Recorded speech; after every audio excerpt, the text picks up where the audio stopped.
Welcome to the Tradies in Business podcast with your hosts Warwick Bidwell and Nicole Cox. Divert your phone and grab a brew as Waz and Nic unpack tips, tales, secrets and stuff-ups from guests both inside and outside your trade, helping educate and inspire you to break the cycle of gut-busting and money stress and create a true trade business. Welcome back. Cotter. And Yes, I wondered if you'd get that reference. oh, of course. Can you see my grey hair? Hello, listeners. We're back for another year. Can you believe it? Howdy, gang. And what do you think of the new music, listeners? Coxie doesn't know this, but I've created a new jingle for the start of the show Are you joking? without approval from the I'll board. have to go and listen to the episode to see whether I like it. Tell us if you like that one or the old one better, because I can change it back. I didn't delete the old one. But we thought, new year, new sound, new content. Nic and I will be talking more about mixing it up a bit here at the podcast. We have been going for a while. It's hard not to get stuck in a rut, really, isn't it? I find it pretty challenging to think of new things to talk about, and yet we do this week on week with our clients. There's always something new to focus on or a new challenge that has come up. Surprisingly, you would think things would be the same time and time again, and yet just this week we've spent a lot of time talking about staff management with the way the world is turning. So there's always something new to talk about. I sit in front of the microphone, I think, what am I going to talk about?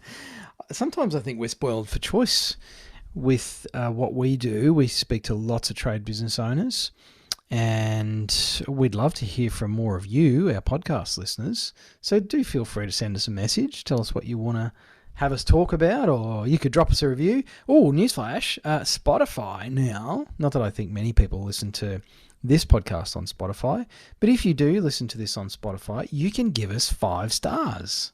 It's Really? the only option. There's no other option than 5 stars.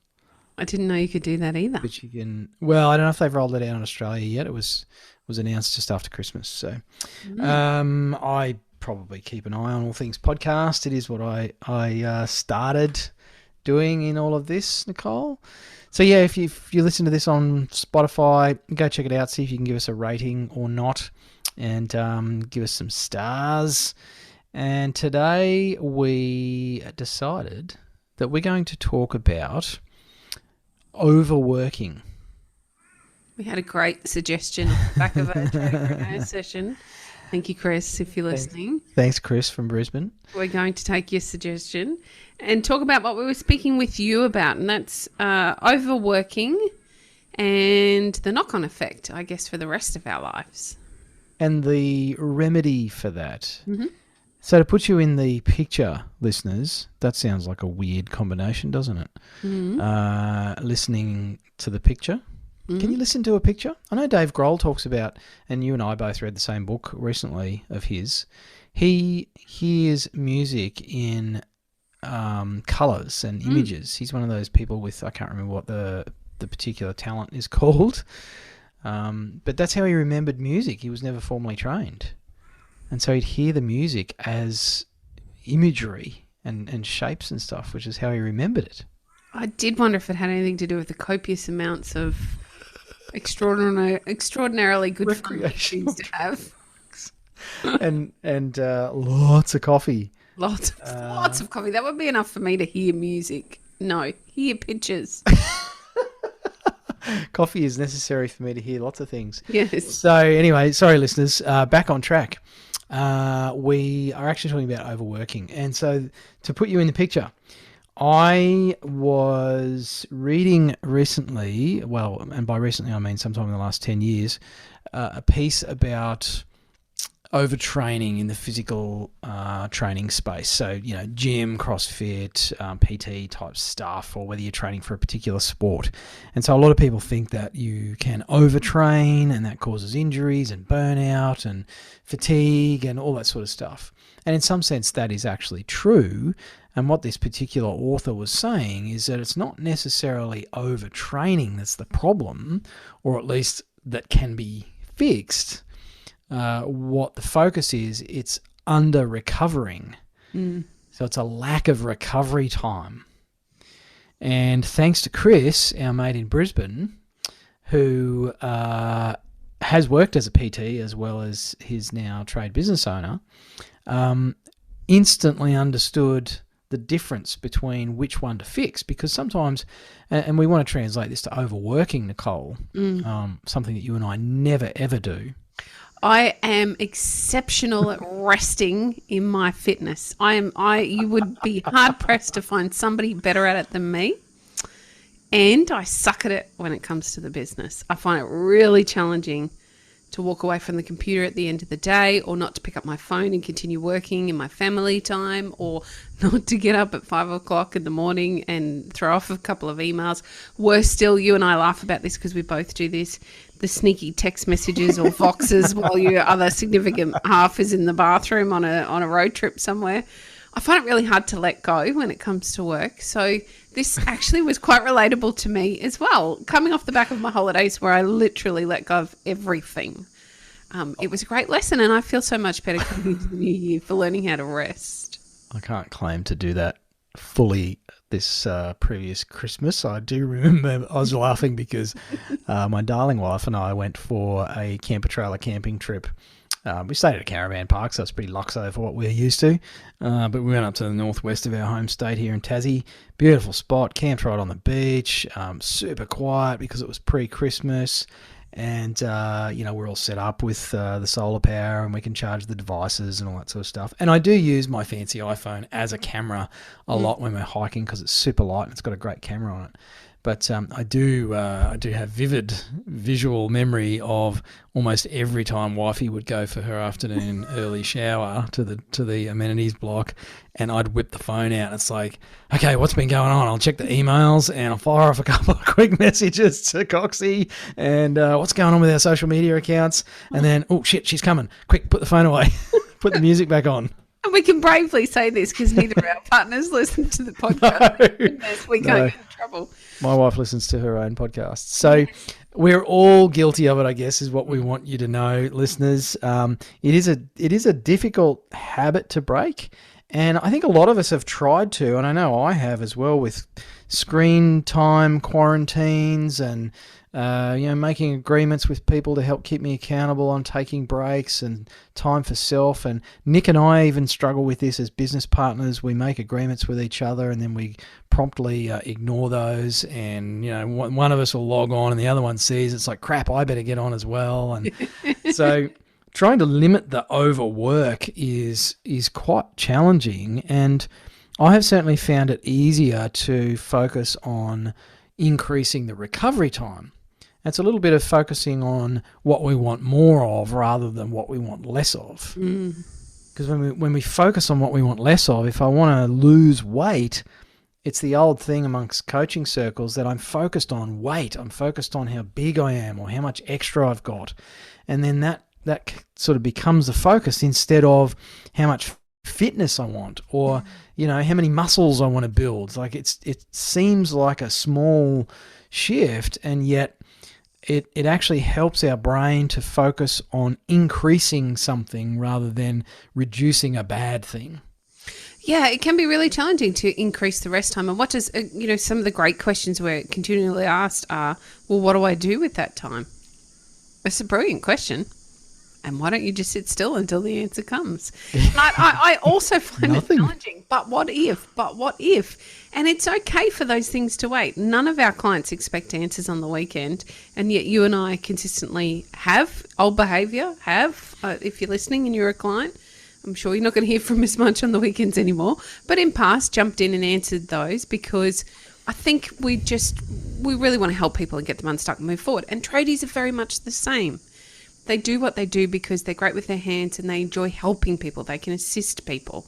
So I feel like we often then are tempted to work our butts off during the week, get to the end of a really, really long day at work and think I've still got to do that quote, or I need to answer those emails, or I need to call a few people back, or I need to order some materials, rather than actually making some time for it during our day. So rather than focusing on what you have to stop to start, which is something we talk about here at Tradies in Business quite a lot, how about just focusing on making a commitment to yourself to take some time out for recovery? Now, whether that be, we were talking yesterday with Chris about an hour or so in the morning for some gym and a dog walk and a Sunday afternoon off. It doesn't need to be huge.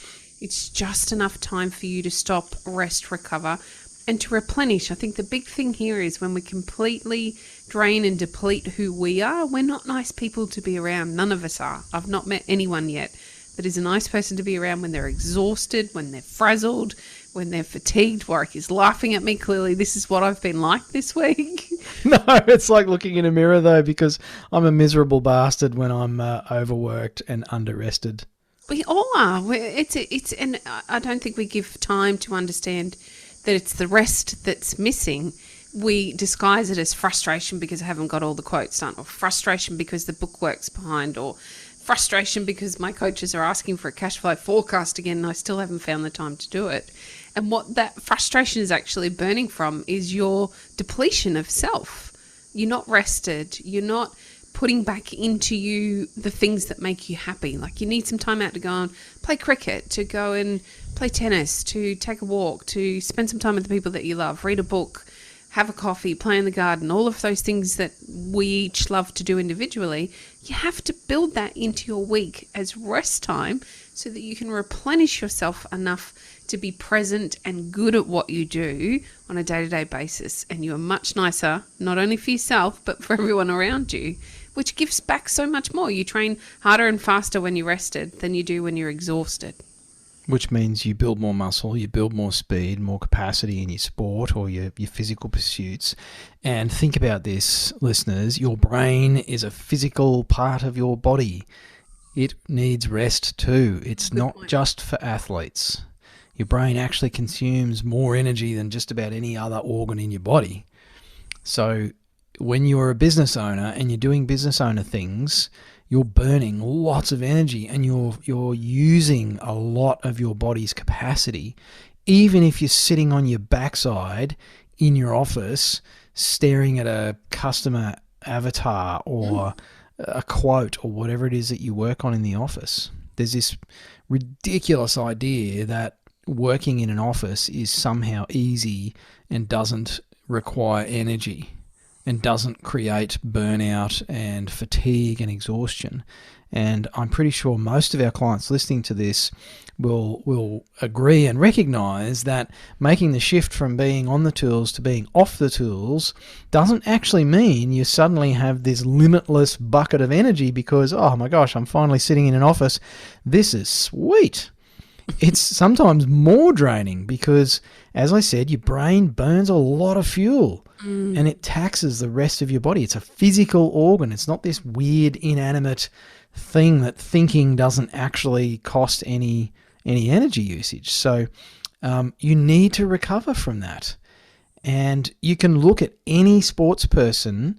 When you look at professional teams, football teams, swimmers, tennis players, it doesn't matter. They put lots of focus and energy and money into their recovery strategies. They've got cryo baths and they're doing ice baths and rub downs and, IV drips or whatever it is. That's all aimed at intensive recovery. So as Nic said, they can back up and perform at a very high level again as soon as possible. But if they just played game after game after game after game, they're not even going to see halfway through the season before they're tearing ligaments, they're burned out, they're going to hate the game, they'll probably go and get blotto at the club and get arrested and be on the front page of the Courier Mail, and their career's finished. Sound familiar? Did you feel like that at the end of last year, though? I think that's the question for our listeners. At the end of the year, did you want to go and have a wild night at the town, ready to be on the front page of the Courier Mail? If you finished up last year feeling exhausted, I did. I'm happy to put my hand up and be really transparent and honest here. I was exhausted. I was frustrated. I was beginning to feel resentment towards what not necessarily what we do, but the lack of support in the way we've structured the business. I was feeling really just cranky. Ask my family; they'll have to tell you. I wasn't taking care of myself in any way, shape, or form, and that's how I finished last year. And I don't subscribe to the whole resolutions thing when it comes to the beginning of a new year. But what I do subscribe to is making some intentions around how I would like my year to look and feel this year. And so I think it's a good opportunity as business owners for us to start to think about, okay, well, what do we want Christmas 2022-23 to look like? Do I want to run into the end of next year feeling like I did this year? Exhausted, tired, cranky, emotional? Or do I want to run into the end of this year feeling hopeful, feeling confident, feeling somewhat less stressed than I did last year as a minimum, if not more, feeling in control, which is something that always goes out the window for me when I'm feeling pushed and rushed and busy. And that can happen just by making some intentional choices around how we're going to invest our time this year. And one of those investments for me is finding a little bit of luxury every day, a little bit of downtime, a little bit of rest, a little bit of giving back to myself so that I can continue to show up and be the best of myself on a day-to-day basis, hopefully running right through to the end of the year where I'm feeling rested, calm, in control, and ready for that chaotic time that is Christmas. And it doesn't have to be long blocks of time. If I go back to that whole sports person example, sports scientists are working out new and exciting ways to cram quality recovery into less time by using technology. Now, I'm going to suggest that you get rid of the technology out of your life as a way to create some intensive recovery for yourself as a business owner. The more you can remove screens, not just for the dopamine addictive nature of social media, and even answering emails triggers a similar thing, but also the blue light effect. It's well documented. It's science, bro. It's a dangerous time of human history to be talking about science, I think. But there has been a lot of work done on this stuff, and it has known effects from having screen time for too much of our time. It affects your quality of sleep. It affects your brain patterns, and those things make you tired and shitty. I have finally taken down the picture of Nicole from my wall that has the devil horns and the little black goatee drawn onto it from late last year. Do I have a moustache as well? No, you're a woman. You don't have a moustache, just a goatee. Disappointing. But what about, do I have all my teeth, or have you blacked some out? I did black one of them out. So you can set up some intensive recovery, as Nic said, an hour of a morning to go walk the dog without the phone, without the AirPods in, without trying to cram a podcast in because, I've got to make use of the time. The way to make use of that time is to walk the damn dog and nothing else. And now, if that's not your thing, it might be something else. Don't say Netflix and that sort of stuff. You honestly, listeners, you can try and convince me, like, what was that American guy, Crowder, changed my mind about television. I don't begrudge anybody doing that as a leisure pursuit.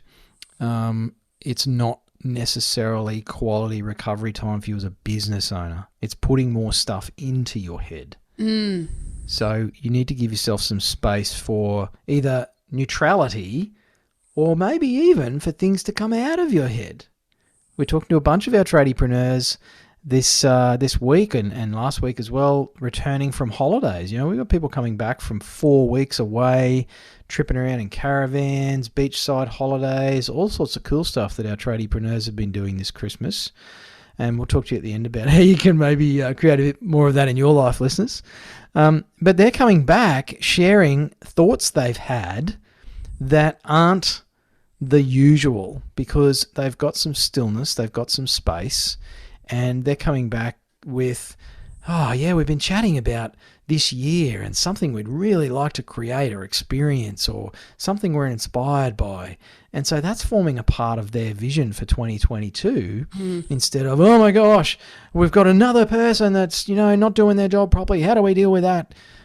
So that space on a weekly basis can give you that same creativity and vision as a business owner that if you're just busting your hump for 70 hours a week and then flopping into bed and, maybe drinking your way through Sunday, you're not going to get through the season without tearing something.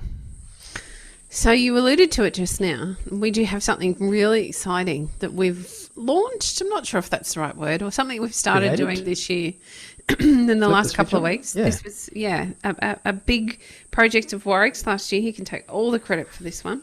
Oop, don't dump me in yet. It might be rubbish. It's not rubbish. It's fantastic, and we love it. We have created a bit of a scorecard.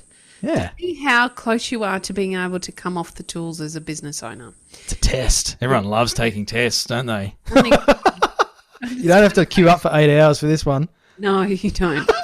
You can do it on your phone. You can do it on your phone. It will take you, I think the average so far has been 3 minutes and 15 seconds. Like, it's super quick.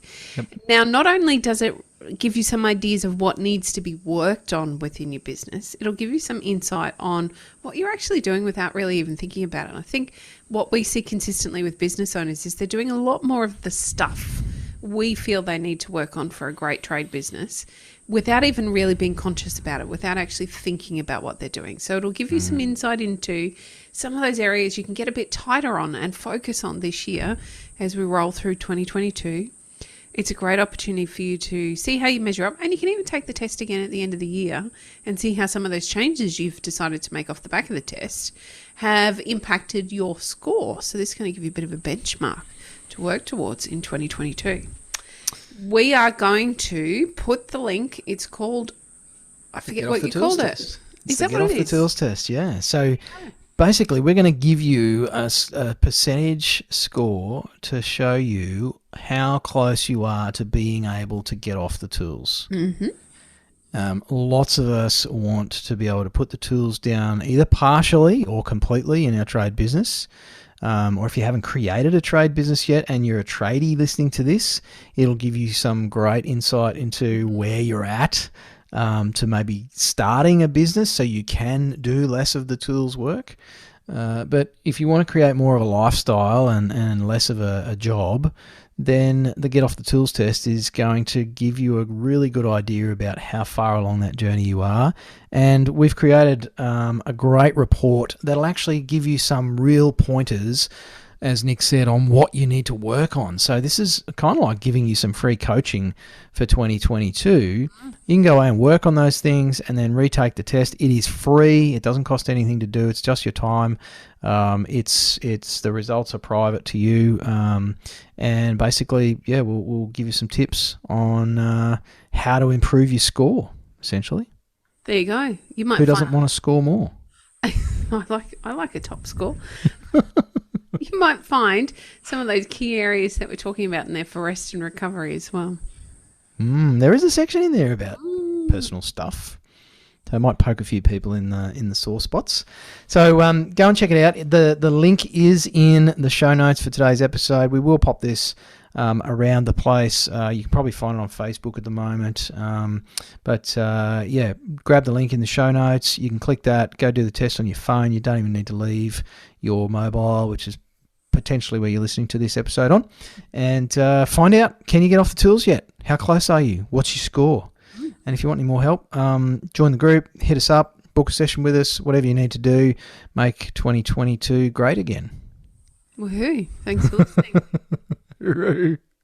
You've been listening to the Tradies in Business podcast with Warwick Bidwell and Nicole Cox. Find out more about today's guest, tools for your trade business, and other cool stuff at tradiesinbusiness.com.au.